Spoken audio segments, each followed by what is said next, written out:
But in the 1990s, defense diplomacy became the most important tool, instrument of statecraft, because the global strategic environment changed.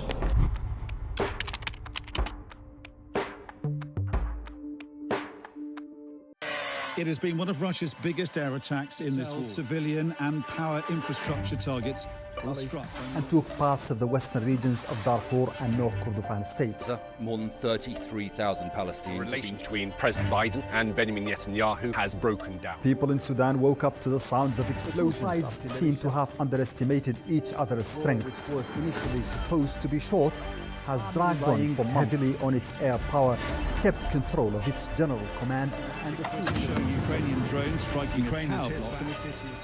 Ukraine's president revealed his country is developing its own 6 months since Hamas attacked Israel on October the 7th. When it comes to war, there is very little diplomacy. That is, governments will advance their interests through the use of military force. They will use brute force if it is necessary. They will threaten countries and they will use the raw power. They won't use soft power. But when governments advance their military and defense interests, they can threaten countries. You see, they can make a show of force.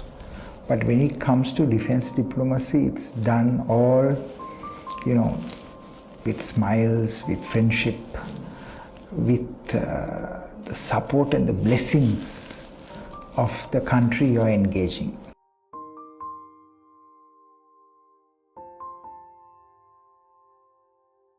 So there's a vast difference in how governments advance their interests using force versus governments advancing their interests through diplomacy and dialogue and mediation and negotiation, or the use of soft power.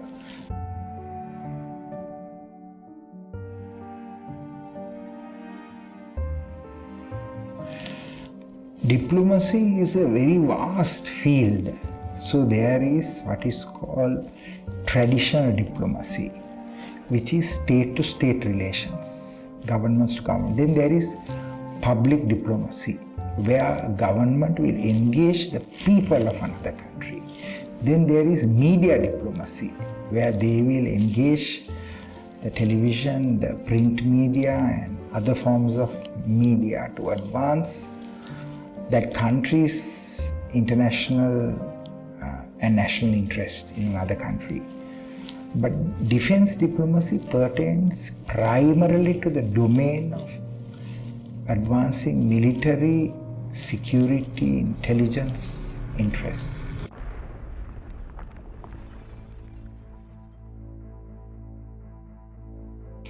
Of course, there are times where there are defense attaches posted in certain countries and those countries are at war. But in most cases, those host countries will tell the defense attaché or defense advisor to leave that country and they will go into war. But what is important is the defense diplomacy prevents war. Defense diplomacy is to reduce misunderstanding, to reduce suspicion and prejudice and resentment, and to build a cool relationship, a good friendship between countries.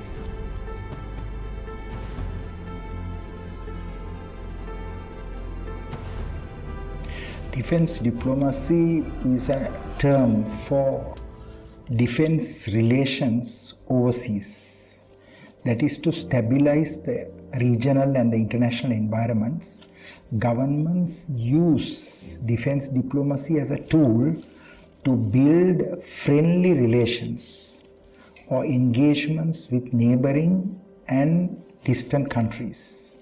They do that by having meetings or engagements, by having dialogue, by having workshops, seminars, conferences, joint and combined training, then combined operations, ship-to-ship visit, exchange of defense attaches, and also they advance their interests, their defense and their international relations interests by training military officers, soldiers in their academies.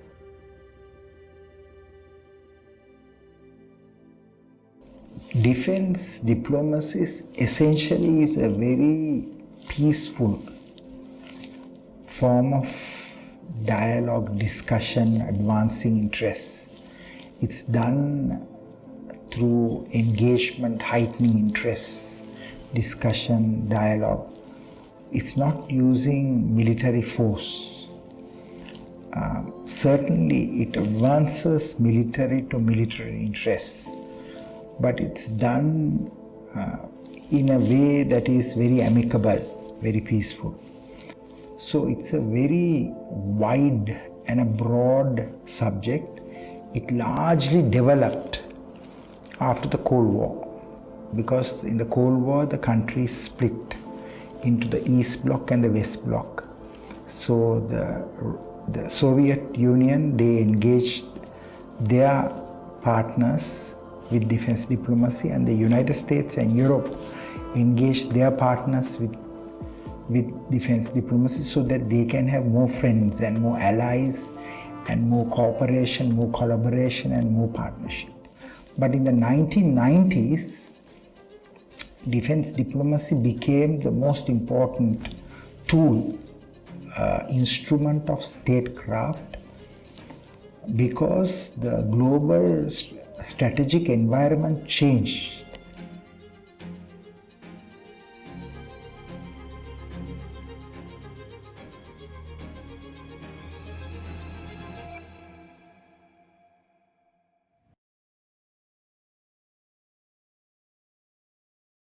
A lot of non-state armed actors emerged. So governments needed to work together.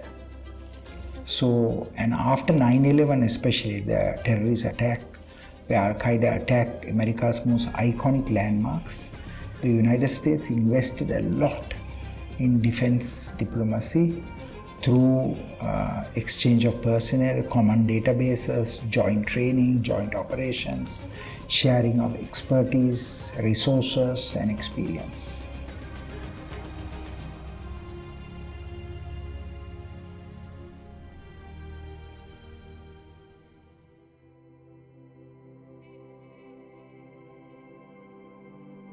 A country has a diplomatic mission in another country. You have an ambassador or a high commissioner, and below that person there are first secretaries, second secretary, third secretaries and attaches. There can be also a rank of minister or minister councillor just below ambassador or deputy high commissioner or deputy ambassador. And then in that area there is also a defense advisor or a defense attaché. So that person represents the armed forces of that country. For example, if you take, say, India has a defense attaché in France. India has a defense attaché in the United Kingdom, in the United States, in Sri Lanka, in Australia, in Singapore. And that defense attaché will make sure that the Indian Army, Navy, Air Force is well represented in the country that he is serving.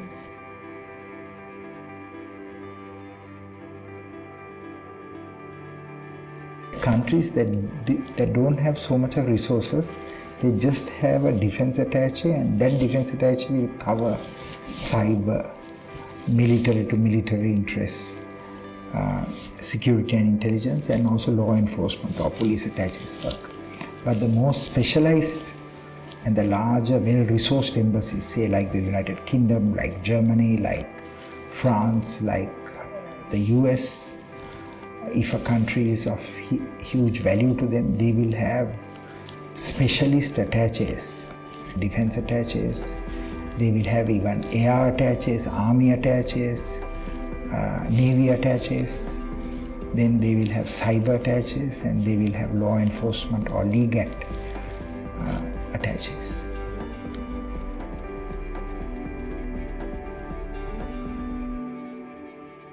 diplomacy is the way forward because you don't hurt people, you don't harm people, you don't anger people.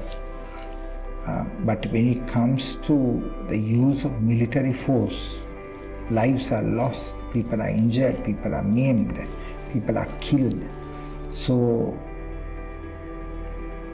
the most sophisticated nations, they will use diplomacy to advance their interests versus use force to advance their interests. It is done by offering scholarships, offering training programs, offering equipment, offering, say for example, the United States will give a Coast Guard cutter to a country and say, look, you use this to catch people who are moving drugs, people who are doing human smuggling operations, because eventually those drugs may end up in the United States, or those refugees may end up in the US. There'll be legal migration, right? So it is a very strategic, far-reaching, long-range way of advancing your interests by working with other countries.